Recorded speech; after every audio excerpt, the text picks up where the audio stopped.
Alam nyo ba na kapag dito kayo sa Bigo app nag-top up ng diamonds, ang 297 dias mo ay 422 pesos? What? Pero dito sa CocoDP, yung 250 dias mo ay 260 pesos lang. Wow! O diba, mura at mabilis ang transaction dito sa CocoDP.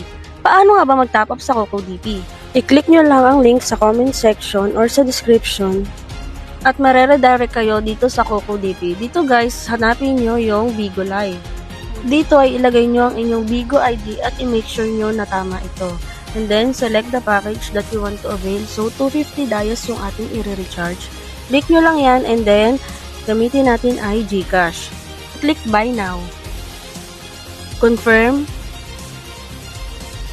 Na mararedirect tayo dito sa ating GCash account. So, i-blur lang natin para sa ating privacy and then click Next. So, wait lang natin yung code. Kapag nailagay na natin yung code, ay ilagay natin ang ating MPIN. And then, click Next. So, ayan, pay 265 pesos. At ayan, tapos na po ang ating transaction. Proceed. Pagkatapos ng transaction, ay makikita nyo na po ito sa inyong Bigo Live account.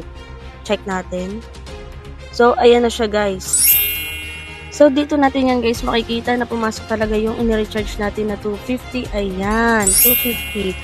So, ayun guys, gamitin nyo na rin ang CocoDP kung gusto nyo mag-recharge at naghahanap kayo ng mura at mabilis na transaction. As in, wala pang 10 segundo ay nasa account nyo na ang inyong diamonds.